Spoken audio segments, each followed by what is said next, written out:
मैं मोहित सर आपको पूरी की पूरी इंडियन ज्योग्राफी में आपको तैयार कराऊंगा। ये 11 मिनट का शो आपके लिए रामबाण साबित होगा, तो आप इस क्लास को जरूर एंड तक देखिएगा, आपको बहुत सारी चीजें मैं आपको क्लियर कराने वाला हूं। तो आइए शुरू करते हैं हम लोग अपने mapping class first Indian geography के सामान्य परिचय को। सबसे पहले अगर हम लोग इस मैप को देखें, इंडिया के मैप को, तो हमें सबसे पहले इसके अगल बगल के क्षेत्रों को देखना होगा कि हमारे इंडिया के अगल बगल के एरिया क्या है, किस हिसाब से इसके एरिया बटा हुआ है।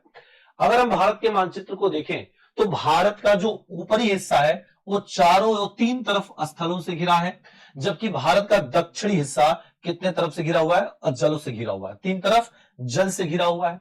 और भारत का जो ये एरिया कहलाता है, भारत का जो ये पूरा एरिया कहलाता है, बहुत ध्यान से एक एक पॉइंट को समझिएगा। यहां पर जो मैं लेके आपके साथ चल रहा हूं, भारत का ये जो पूरा एरिया कहलाता है यहां तक आगे तक, इसे प्रायद्वीपीय भारत के नाम से जानते हैं। किस नाम से जानते हैं भैया? इसे प्रायद्वीपीय भारत कहा जाता है। ठीक है, इसे क्या बोलते हैं? प्रायद्वीपीय भारत कहा जाता है। प्रायद्वीपीय भारत क्यों कहा जाता है? क्योंकि भारत का जो दक्षिणी हिस्सा है वह तीन ओर जल से क्या है? घिरा हुआ है। तो स्थल का वह भाग जो तीन ओर जल से घिरा हो उसे प्रायद्वीप कहा जाता है। तो भारत के दक्षिणी हिस्से को हम लोग क्या बोलते हैं? प्रायद्वीप कहा जाता है। ठीक, अगर हम भारत के पश्चिम की ओर चले, भारत के पश्चिम की ओर चले, तो हम देखेंगे कि भारत के पश्चिम में किसका विस्तार आपको देखने को मिलेगा? तो आपको भारत के पश्चिम में अरब सागर का विस्तार देखने को मिलेगा। किसका? अरब सागर का विस्तार देखने को मिलेगा।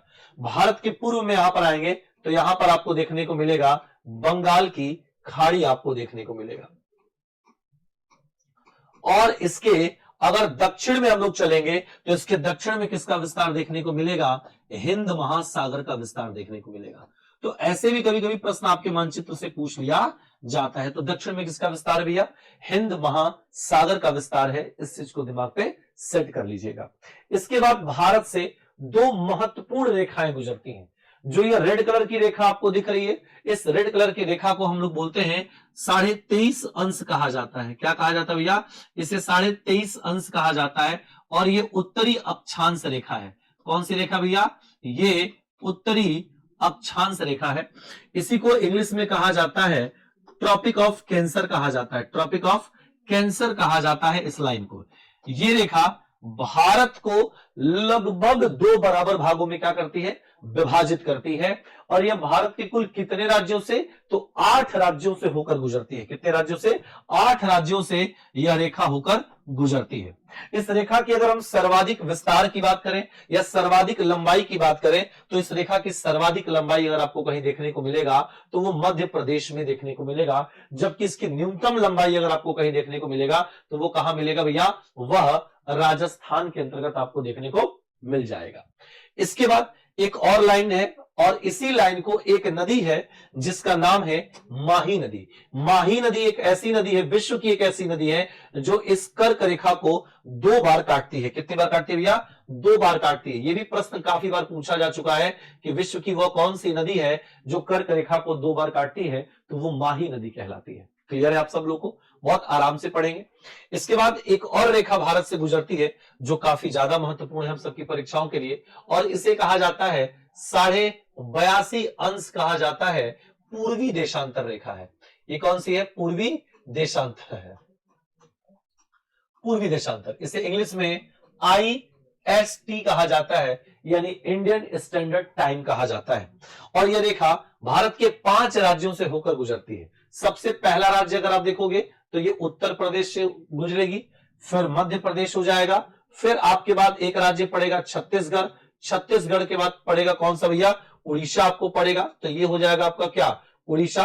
और उड़ीसा के बाद एक राज्य और है आंध्र प्रदेश। तो ये टोटल कितने राज्यों से होकर गुजर रही है? तो ये आपके टोटल 5 राज्यों से होकर गुजर रही है। कितने राज्यों से भैया? 5 राज्यों से होकर गुजर रही है। अब इस रेखा का जो निर्धारण, इसके मानक समय का जो निर्धारण किया गया है वो उत्तर प्रदेश में एक स्थान आता है जिसे हम लोग क्या बोलते हैं? पहले सर्वप्रथम इसका निर्धारण कहां किया गया था? नैनी में किया गया था। लेकिन अब इसका निर्धारण कहां पर है? वर्तमान समय में इसका निर्धारण कहां पर है? तो मिर्जापुर में इसका निर्धारण किया गया है। तो अगर पूछा जाए कि भारत का मानक समय निर्धारित किया गया है तो भारत का मानक समय निर्धारित किया गया है मिर्जापुर में। इस बात को याद रखिएगा। ना हो तो आप इसके ब्रैकेट में लिख लीजिएगा वर्तमान में। क्योंकि कई बार ऐसे क्वेश्चंस नैनी और मिर्जापुर दोनों दे रखा है, तो याद रख लीजिएगा वर्तमान में, इसको नोट डाउन कर लीजिएगा। समझ में आ गया? ये जो IST है वो GMT से, GMT आप जानते होंगे जिसे ग्रीन मीन टाइम कहा जाता है, तो ये हमारा जो IST है वो GMT से 5.5 घंटे आगे है। कितने घंटे आगे भैया? 5.5 घंटे आगे। तो लिख लीजिएगा GMT से IST, ठीक है, IST आगे है। कितने घंटे भैया? 5.5 घंटे। इन सब छोटे छोटे पॉइंट्स को आप इस मानचित्र के माध्यम से बहुत बढ़िया तैयार कर सकते हैं। लिख लीजिएगा 5.5 घंटे क्या है, ये आगे है, याद रख लीजिएगा। समझ में आ गया? अब यहां पर अगर हम बात करें तो भारत के क्षेत्रफल को अगर लेके चला जाए कि भारत का क्षेत्रफल कितना है, तो अगर हम लोग भारत के एरिया यानी भारत के क्षेत्रफल के बारे में अगर चर्चा करें तो भारत का क्षेत्रफल आता है 32,000, ठीक है, 32,87,263 किलोमीटर स्क्वायर जो है ये भारत का क्या है, हमारा क्षेत्रफल है, भारत का क्षेत्रफल है इतना, इस बात को याद रखिएगा। फिर हमने आपसे बताया था कि भारत जो है वो 2 क्षेत्रों में फैला है। इसका आधा हिस्सा स्थल से घिरा है और आधा हिस्सा जल से घिरा हुआ है। तो यहां पर हम लोग जानेंगे कि भारत का जो है वो स्थलीय विस्तार कितना है। अगर आपको पता है तो आप हमारे कमेंट बॉक्स में जरूर कमेंट करके बताएं कि भारत का स्थलीय विस्तार कितना है। आप जल्दी से कमेंट करके आप हमको इसके बारे में जल्दी इंफॉर्म करें।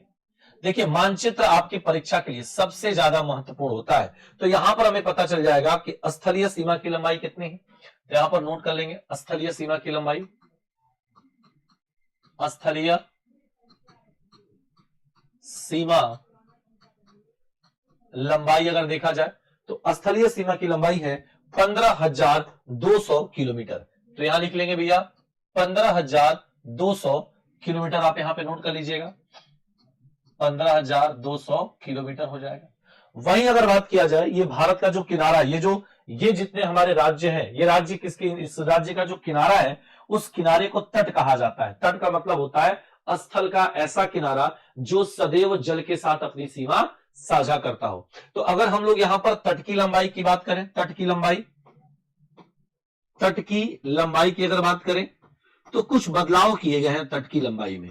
पहले ये जो था 6100 किलोमीटर था, याद रखिएगा कितना, 6100 किलोमीटर था, लेकिन अब कुछ वृद्धि हुआ है। ठीक है, अब क्या हुआ भैया, अब कुछ परिवर्तित किया गया है, तो इसको लिख लीजिएगा, बहुत इंपॉर्टेंट है। अब जो है वो कितना है, 11,098 किलोमीटर में ये फैला है। ये नया अपडेट है, इसको आप जरूर नोट कर लीजिएगा। हो सकता है आपके एग्जाम में क्या कर दे, ये वाला प्रश्न आपसे पूछ लिया जाए। समझ में आ गया? इसके बाद अगर हम तटीय राज्यों की बात करें कि भारत के कितने तटीय राज्य होते हैं, तो 9 तटीय राज्य हैं। कितने तटीय राज्य भैया? तटीय राज्य जो अगर हमारे पास है तो वो तटीय राज्य 9 है हमारे पास। तटीय राज्य कौन कौन से हैं, जरा आप आंसर करके बताएंगे। तो तटीय राज्यों की संख्या 9 है। वो कौन कौन से 9 तटीय राज्य हैं, आइए देखते हैं। इन तटीय राज्यों की बात करेंगे तो सबसे पहला तटीय राज्य आता है गुजरात। गुजरात के बाद दूसरा आता है कौन सा, महाराष्ट्र। महाराष्ट्र के बाद तीसरा आता है कौन सा, गोवा। गोवा के बाद फिर आपका आता है कर्नाटक। कर्नाटक के बाद आपका आता है केरला। अब इधर आ जाइए, ये होता है आपका कौन सा, तमिलनाडु। तमिलनाडु के बाद आंध्र प्रदेश। आंध्र प्रदेश के बाद उड़ीसा, और उड़ीसा के बाद आता है आपका वेस्ट बंगाल। कौन सा आता है भैया, वेस्ट बंगाल होता है। इतनी बात आपको क्लियर हो गया। इसके बाद अगर हम बात करें तो पूछा जाता है कई बार कि भारत की उत्तर से दक्षिण में लंबाई कितनी है भैया, उत्तर से दक्षिण में कितने किलोमीटर में फैला है। तो याद रखिएगा ये जो फैला है ये 3214 किलोमीटर में फैला है उत्तर से दक्षिण। जबकि अगर आपसे पूछा जाए कि ये पश्चिम से पूरब कितने किलोमीटर में फैला हुआ है, तो 29-33 किलोमीटर में फैला है। कितना भैया हो जाएगा, ये हो जाएगा 29-33 किलोमीटर में फैला है। देखिए ये सब बहुत बेसिक चीजें हैं, आपको मानचित्र के आधार पर इसको जरूर तैयार करना पड़ेगा। अगर आप इस तरीके से चीजों को पढ़ेंगे, समझेंगे, तो आपको आपकी भारत का जो भूगोल है वो बहुत अच्छे से तैयार हो जाएगा, बहुत बढ़िया से प्रिपेयर हो जाएगा। इस बात को यहां पर याद रखिएगा। ठीक है, 11 मिनट के अंदर हम बहुत छोटी छोटी बातों को आपके साथ साझा करेंगे, पर ऐसी कई सारी वीडियो आपके पास आएंगी और हम धीरे धीरे मानचित्र पर अपनी पकड़ को क्या करेंगे, बनाएंगे। तो आज हम लोग 11 मिनट के शो में क्षेत्रफल के बारे में जाने, स्थलीय सीमा की लंबाई कितनी होती है, तट की लंबाई पहले कितनी थी और अभी कितनी, ये जाना। कौन सी रेखा कहां से गुजरती है, इसके बारे में प्रॉपरली हम लोगों ने जाना। आइए एक पॉइंट और हम लोग चर्चा करते हैं। कई बार खाड़ियों से संबंधित प्रश्न को भी हमसे पूछा जाता है। तो देखिए ये वाला जो यहां पर एरिया आएगा, इस एरिया को कहा जाता है कच्छ का रन कहा जाता है। क्या बोलते हैं भैया, इसे कच्छ का रन कहा जाता है। कच्छ के रन के बाद ये वाला जो कहलाता है, इसे कहते हैं कच्छ की खाड़ी कहते हैं, कच्छ की खाड़ी कहा जाता है। और ये एरिया है, इसे खंभात की खाड़ी कहते हैं। क्या बोलते हैं भैया, इसे खंभात की खाड़ी कहा जाता है। तो ये लिख लीजिएगा खंभात की खाड़ी। यहां पर जो आता है इसे कहते हैं मन्नार की खाड़ी। तो ये हो गया मन्नार की खाड़ी, इसे नोट कर लीजिए, मन्नार की खाड़ी हो गया। यहां पर देखेंगे तो इसे कहते हैं पाक की खाड़ी। क्या बोलते हैं, पाक की खाड़ी कहा जाता है। और इसके बाद अगर आप चलेंगे तो ये जो कहलाता है इसे कहते हैं बंगाल की खाड़ी, बंगाल की खाड़ी कहा जाता है। ठीक है, आई होप कि आज आपको ये मानचित्र का मैपिंग क्लास फर्स्ट आपको पसंद आया होगा। हम इन्हीं छोटे छोटे महत्वपूर्ण जानकारियों के साथ आपके बीच हमेशा बना रहूंगा। मैं उम्मीद करते हैं आपको